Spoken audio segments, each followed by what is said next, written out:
So basically, I made Minecraft extremely confusing, so that absolutely nothing makes sense anymore. You can swim in lava instead of water, craft with furnaces instead of crafting tables, mine stone with an axe and wood with a pickaxe, milk a cow for lava. Yeah, lava. Literally everything is backwards now.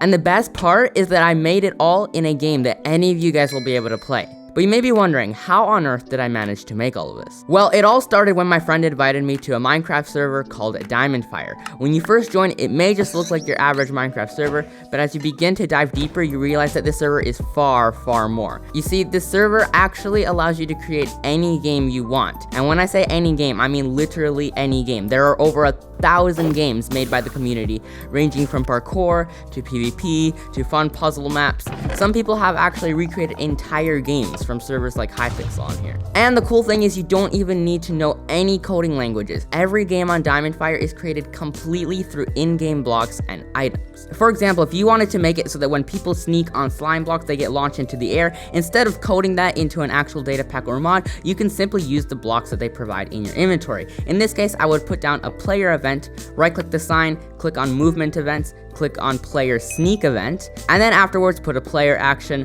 right-click, again click on movement, and select this launch up.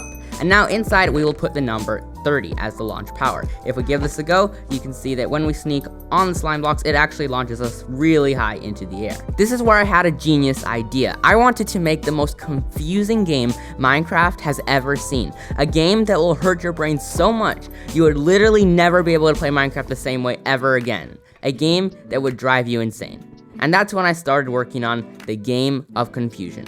Welcome to the insanity. And the best part is that any of you guys can come and play this game for yourself on DiamondFire. Just join the IP mcdiamondfire.com, and while holding the emerald in your hand, type CommandGeek in chat, and a menu should pop up with all of my games. If you click on the Game of Confusion, you can experience the full amount of confusion and insanity for yourself. And to make things even more interesting, if this video gets 7,000 likes, I will add a ton more levels to the game. So if you want your brain to hurt even more, make sure you smash that like button and subscribe so you don't miss out on any future uploads. Also, you guys should totally join my Discord server. We're almost at 10,000 members, and it's such an amazing place to hang out. In fact, Discord themselves liked it so much that they made me a partner, so I'm now an official Discord partner. We have an amazing community going there, and I also chat there quite often myself, so if you want to join the chat as well, click the link in the description or go to discord.gg/CommandGeek. Trust me, you will not regret joining it. Now, to get started with the game, I claimed my plot and started building. I decided to go for a minimalist look with a simple 25 by 25 cube inside of a black void. Now, like I said before, everything on this server is coded completely through in-game blocks and items. You don't need to know any coding languages at all. At any moment when you want to start adding code, simply type /dev in chat and you'll get teleported off to this small area next to your main plot. And in your inventory, you'll find all the necessary blocks you need. For example, if I want people who join the lobby of my game to get an emerald item into their hotbar, these blocks make it extremely simple. All I would do is place down one of these player event blocks, right click on the sign, choose plot and server events, and in there's a player join game event. So now everything after this block will run when the player joins my game. After this, we can simply put a player action, right click on the sign, go over to item management and click on set hotbar items. Now, whatever is in this chest on top of the action is what they are going to have in their hotbar slots. So in the creative menu, I'm just going to quickly find myself an emerald, and they also have a really nice feature, which is the /rename, so I can rename this to anything I want. For example, start. And now I've got a nice emerald simply with the name start. I can simply put this emerald in the chest above the action, and now when I type /play, I immediately get this emerald in my hotbar. It's literally that simple. But while we're at it, we can add a few more actions. For example, if I wanted to display a title and subtitle, I simply place down another player action, which is the cobblestone block, and right click on the sign. Inside of the communication section, there is a nice show title text action. I can simply select that, and now inside this chest, I simply put all the text I want. But you may be wondering, how on earth do I put text inside a chest? Well, they've thought of that as well, because in your inventory on the far right, you will have this iron ingot named values. If I right click this, there are a lot of different things, but what I'm most concerned about right now is the text. I can simply take this text, put it in my inventory, and now in chat, I can write whatever I want it to say. For example, Game of Confusion. And now You see, it didn't send anything in chat. It simply renamed this text thing to Game of Confusion. I can simply put that inside the chest above the send title action. And now if I type play, we can see it sends me a nice title saying Game of Confusion. I will also add the subtitle using the same method. Simply right click on values, grab text, and in chat I can write welcome to the insanity. And now I've got a nice text saying welcome to the insanity. I'll put that right after the first one, which says Game of Confusion. And now if I type /play, you can see it says Game of Confusion, welcome to the insanity. With only 2 clicks, I made it show such a nice title in my game. Now by just adding a few more of these player action blocks, I've made it so when you join, it plays a nice sound. It also shows this nice hologram up there, and in chat you can see it says CommandGeek join this insanity. And to top it all off, in my hotbar it also shows my head saying made by CommandGeek. So really, just using a few clicks, I added so much functionality to this game. Now obviously when we join the game we have this emerald in our hand, but when we right click it, it does absolutely nothing right now. So again, that is super easy to change. To make the emerald open a menu, again, it's extremely simple with these blocks. I will just add a new player event here, and instead of a join event over there, I'll add a click event, and here we'll put right click event. Now obviously we don't want it to just run when you right click anything, we only want it to run when you're holding the emerald, so we can put an if player, and then inside item condition is holding item, and in this chest above we can put the item which will be right clicked, which in this case is the start emerald. Then after that we can put in the player action. Inside there is this inventory menus, and we can put show inventory menu. And now if we quickly give it a try, we can see that if I right click the emerald, it actually does open a menu for me. And after adding just a few more blocks here, if we now join the game and I right click on this emerald, it gives us a nice sound effect as well as a nice level select menu.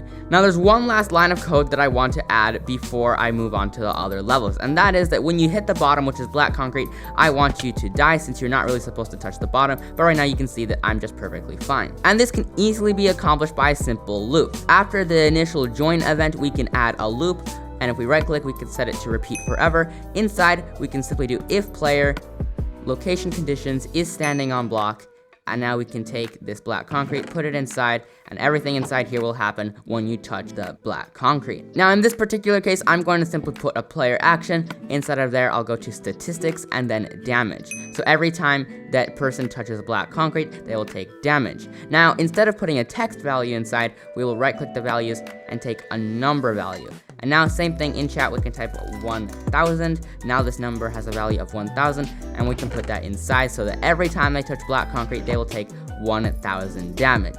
Now if we give this a go quickly and we jump off the map, you can see that we do actually die and we get sent back to the spawn, which is exactly what I want. Next, I started building the first level of the game. Again, going for a simple 25 by 25 block chunk of land inside this black void to give it a really nice and minimal feel. I kept the entire structure as if it was a chunk of the actual overworld with a river and trees, as well as a cave underneath. Didn't want to make it feel too unnatural so that the confusing aspects of the game would really stand out.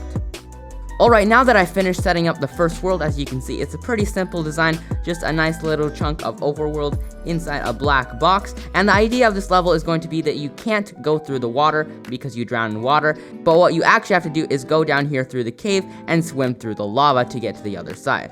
First thing I've done is I've renamed the first item in our menu to level 1. I will take this item with me since I'll need it later, and I'll simply put down a player event, which is item events, and the first one here, player click menu slot event, since you are clicking on a menu slot.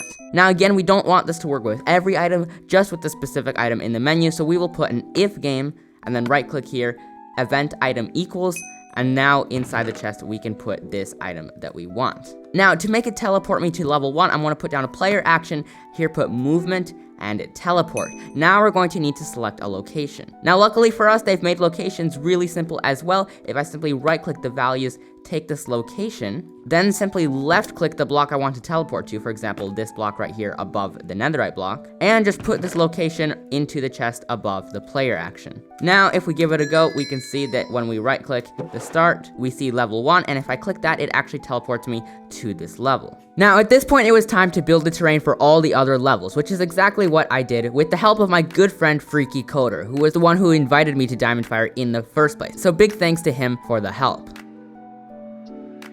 So here we are after hours of work and a lot of building, and you can see behind me all the code and all the levels are completely finished, and let me tell you, at least for me, This is a lot of code. Now, I've seen a lot of projects that are like exponentially more massive than this, but I'm quite proud of this for my first game on DiamondFire, and this is a lot of code. All these chests do something special for the game, and you can see here that all of the levels are complete. So I've just made my game public so that everyone can join, and we've already got quite a few players playing it. Even the admin is here trying it out. They've already figured out that the lava is the way to go, and at this point, all you gotta do is climb up the other side, and here we go.